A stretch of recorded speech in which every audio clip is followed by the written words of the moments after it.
Os tabus semânticos, de uma forma geral, são uma forma mecânica, ou seja, um algoritmo para se calcular a validação de uma certa fórmula. Diferentemente das deduções naturais, os tabus semânticos são uma forma semântica de validação e não sintática. Isto é, eles trabalham com valores de verdade, seja verdadeiro ou falso, de acordo com a lógica clássica. Primeiramente, eu gostaria de antecipar o restante do vídeo, dizendo que aqui, neste caso, neste vídeo, eu lidarei com os tabus semânticos sem quantificadores, sendo que eles podem ser aplicados a toda a extensão do cálculo proposicional clássico e um grande número de fórmulas e de conjunto de fórmulas que se aplicam ao CQC, que é o cálculo quantificacional clássico. Neste vídeo, eu irei tratar sobre a validação de uma forma, de forma isolada, e dentro de um conjunto de outras fórmulas, verificando se ela é uma consequência lógica daquele conjunto. Outra coisa que eu gostaria de antecipar é que os tabus semânticos, eles validam apenas fórmulas que são tautologias. Então, quando for tratar de consequência lógica, por exemplo, estaremos lidando com consequência tautológica. Bem, vamos começar então. Os tabus semânticos trabalham no mesmo esquema que as tabelas de verdade, o que significa que eles seguem o princípio da composicionabilidade, ou princípio de Frege, como também é conhecido. Isto é, a gente pode calcular a valoração de uma fórmula a partir das suas subfórmulas.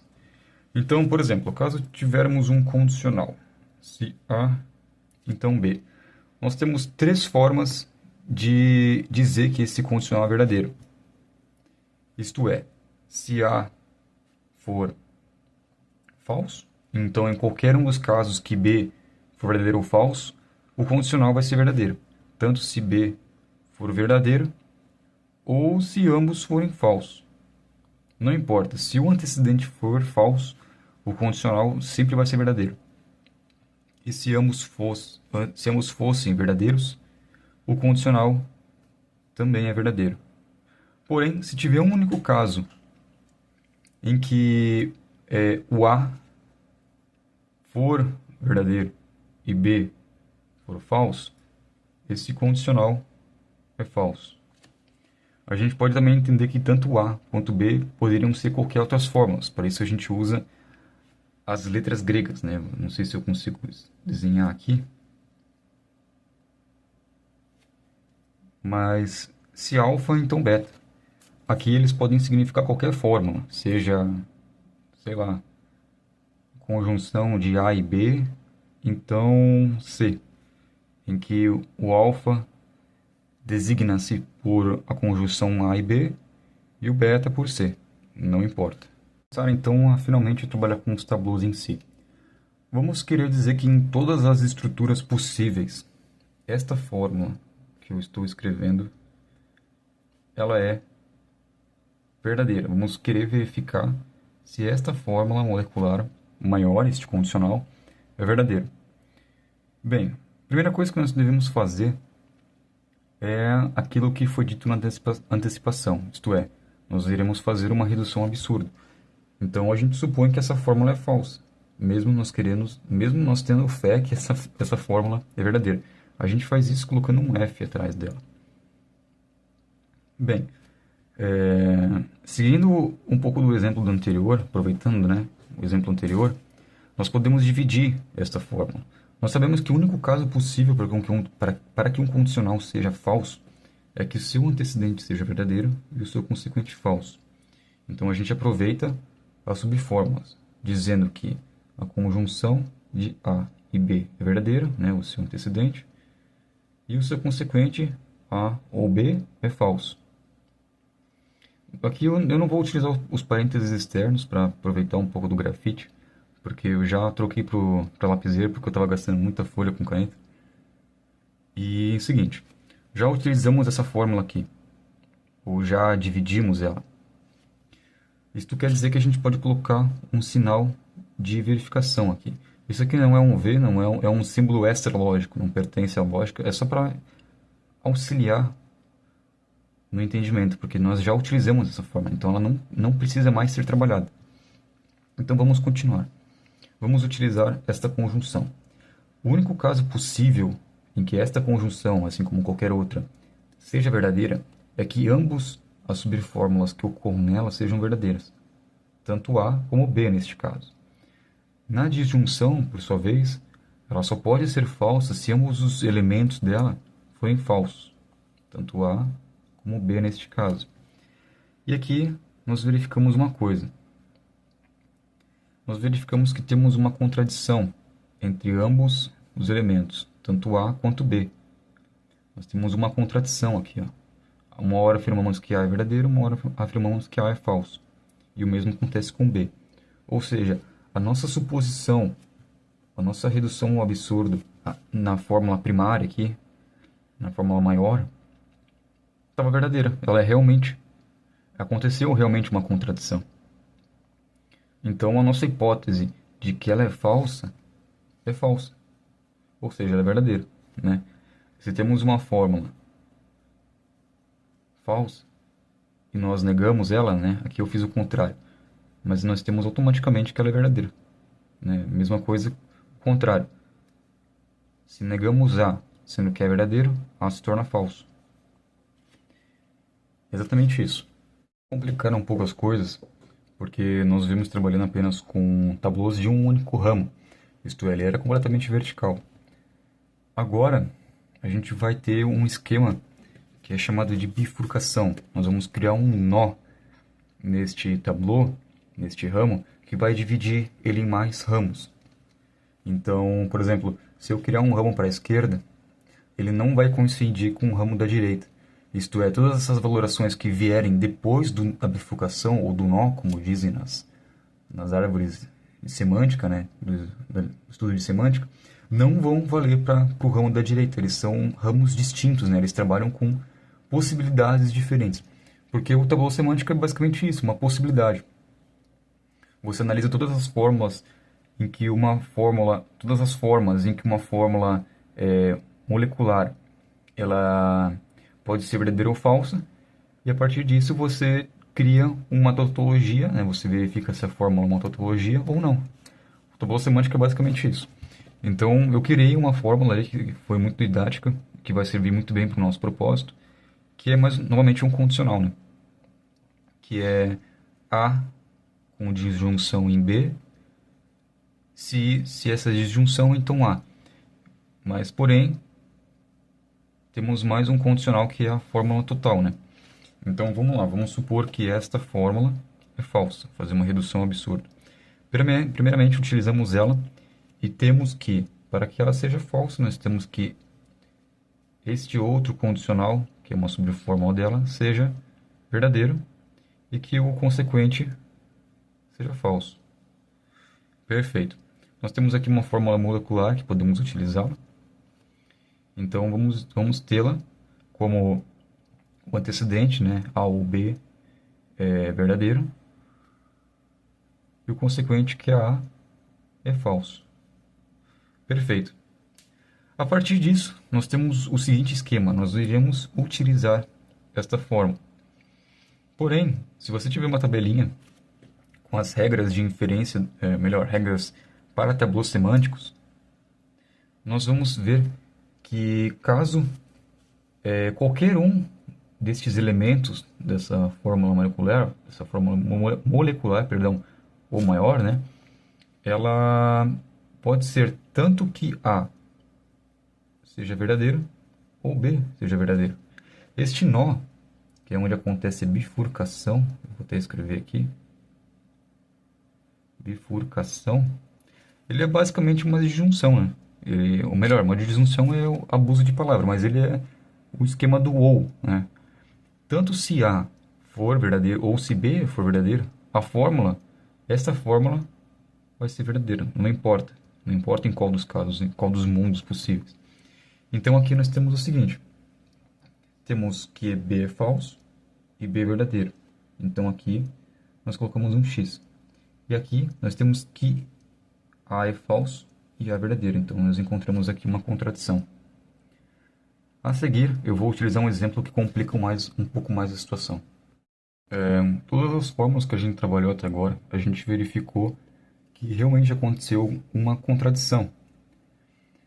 Nós encontrávamos alguma subfórmula que ora era verdadeira, ora falsa. Porém, e se a gente não encontrar nenhuma fórmula? Ou melhor, se a gente encontrar algum caso em que não aconteça isso? Eu peguei um exemplo mais complexo que eu gostaria de apresentar e também vai ajudar bastante na compreensão da divisão dos ramos, sendo que eles não são compatíveis entre si. Somente se ele segue rumo ao ramo principal. Mas se você tem ramos diferentes, eles não são compatíveis entre si, eles não se aplicam uns nos outros. Então eu vou aproveitar essas duas coisas para explicar uma coisa só. Então a gente vai utilizar uma fórmula um pouco ambígua, que a princípio não faz tanto sentido, que é esta aqui. Aqui temos um condicional dentro de um condicional. E o consequente desse condicional vai ser um bicondicional. Então o nosso antecedente é um condicional e o nosso consequente é um bicondicional. Vamos assumir que ela é falsa e vamos começar utilizando-a. Bem, então, para que ela seja falsa, o nosso antecedente tem que ser verdadeiro e o nosso consequente tem que ser falso.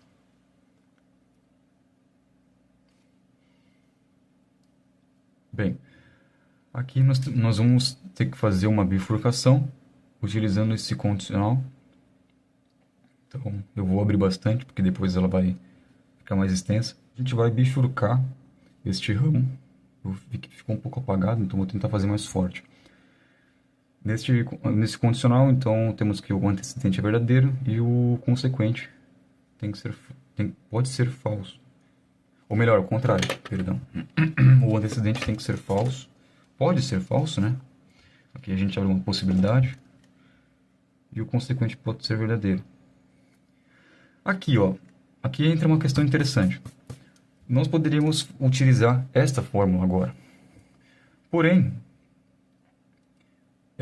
a gente abriria mais dois ramos de cada lado. Porém, e depois mais ramos ainda, porque a gente utilizaria esse aqui.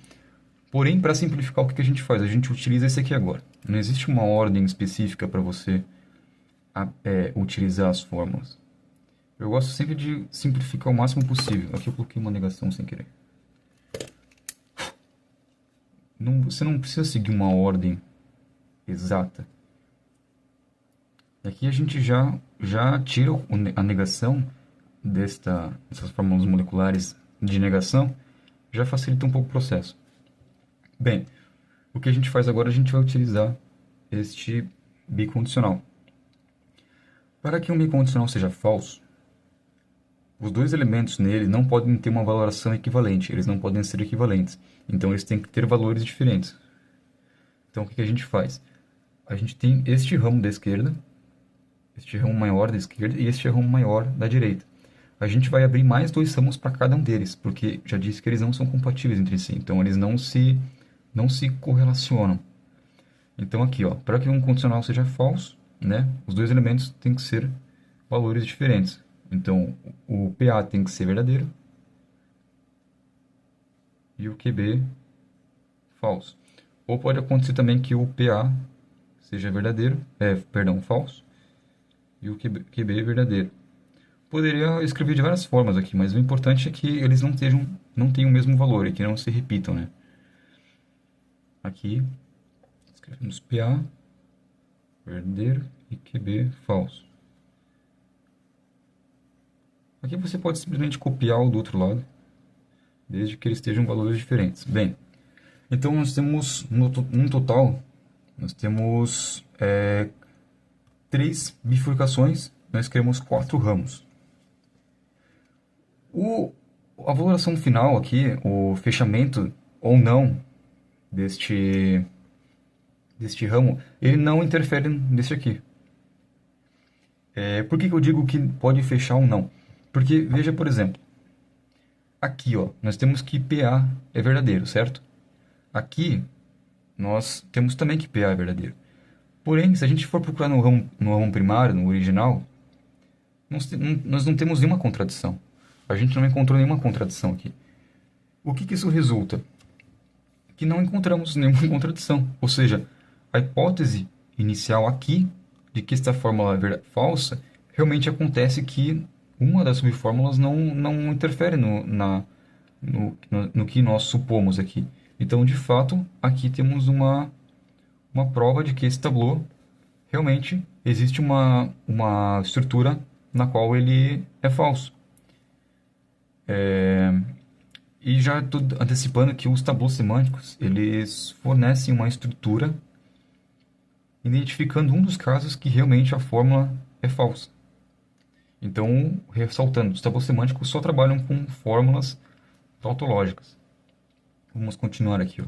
Aqui sim, ó, aqui nós temos que PA é falso e que temos que é verdadeiro. Então, este ramo aqui nós fechamos.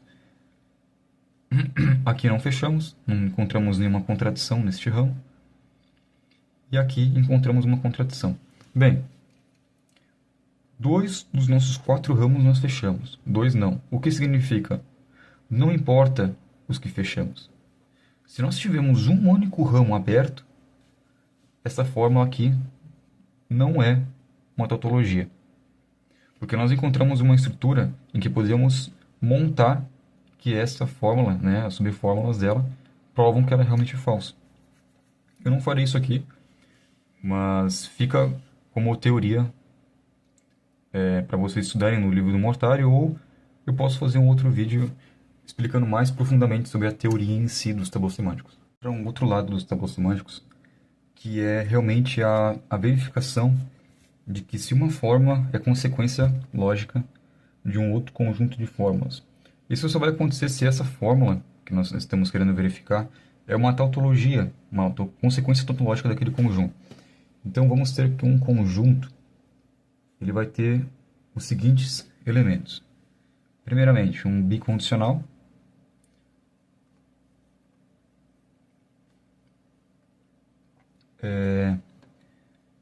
A negação do PA. E pode ser esse conjunto aqui mesmo. Beleza. Nós queremos verificar que a fórmula negação de QB é consequência deste conjunto. Dá para ver bem? Dá. Bem, o que nós vamos fazer? Nós vamos pegar os elementos do conjunto e vamos dizer que eles são verdadeiros.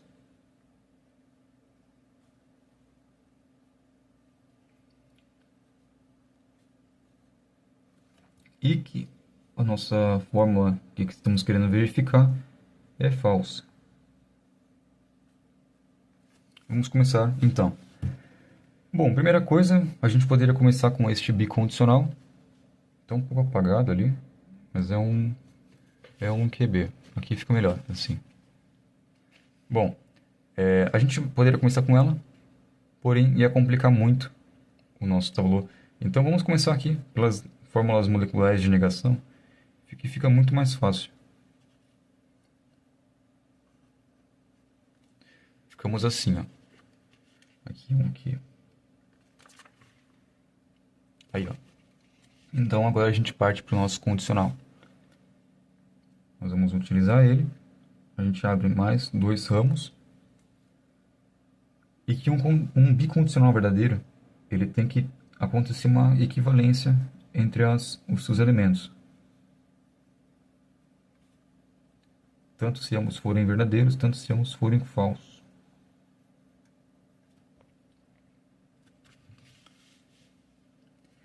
Bom, aqui nós verificamos que o PA é falso. Só por uma fórmula aqui, verificar uma contradição, já podemos fechar esse tableau. A gente não precisa verificar o outro também. Se a gente só verificar uma contradição, uma fórmula só, o resto pode ser, o tableau inteiro pode ser, o ramo inteiro pode ser fechado. Aqui também a gente verificou que temos o que é falso e aqui verdadeiro, então fechou. É isso aí. Vamos então finalizar com um último exemplo, e mais complexo, envolvendo um conjunto de fórmulas e uma que queremos verificar com consequência tautológica. Eu abandonei a lapiseira porque eu não gostei do resultado. Que ficou a gravação, ou melhor, ficou muito fraco, né? Mas acho que deu para entender. Bem, então temos aqui este conjunto, né? Aqui. Estraguei, tá muito bonitinho, mas agora foi. Temos aqui um condicional, faltou fechar aqui. É, Temos aqui mais um condicional também e queremos demonstrar um condicional. Então, vamos começar supondo que os elementos deste conjunto de fórmulas são todos verdadeiros.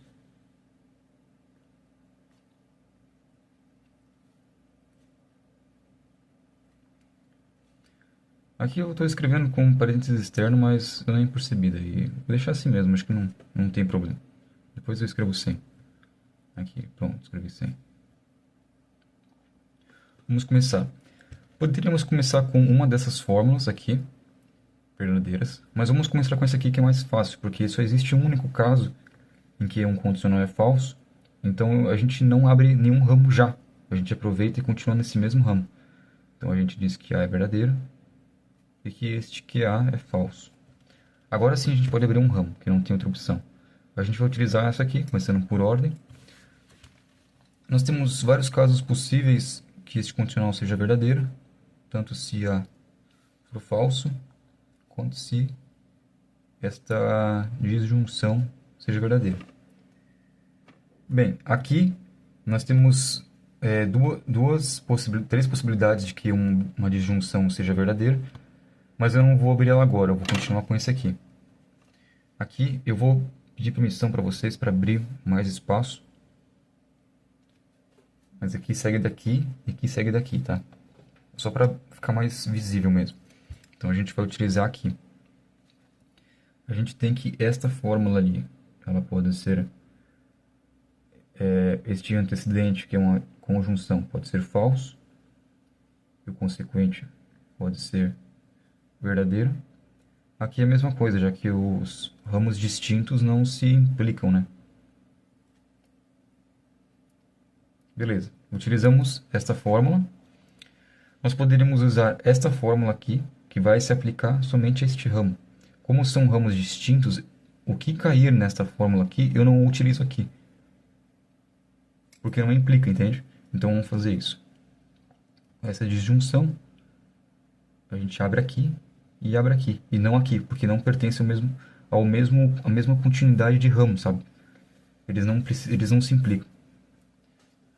Aqui temos que B é verdadeiro. E SB é verdadeiro. B é verdadeiro ou SB é verdadeiro. Pronto. Aqui nós temos o mesmo caso. Podemos utilizar para que esta conjunção seja falsa, a gente tem que tanto B seja falso quanto SB seja falso. Veja que aqui ó, são ramos distintos, então o que eu vou dividir nesta fórmula não vai implicar aqui. Bem, então, por fim, nós verificamos aqui nenhuma contradição. Aqui, nenhuma contradição. Este que aqui existe uma contradição. Aqui eu posso terminar ainda, que não acabou. Para que esta fórmula aqui seja falsa, uma conjunção, nós temos algumas opções. Tanto se B for falso, tanto se SB for falso, aqui é a mesma coisa. Aqui já temos uma contradição evidente. Esse SB, se for falso, não existe nenhuma contradição. Aqui esse FB, ou melhor, esse B, não existe nenhuma contradição. Esse SB existe uma contradição aqui. Então a gente fecha. E por fim, este último que sobrou aqui, que eu deixei por último. Aqui não existe nenhuma contradição, então não fecha ele fica aberto. E aqui também. Então este foi o final deste tabu. Perfeitamente.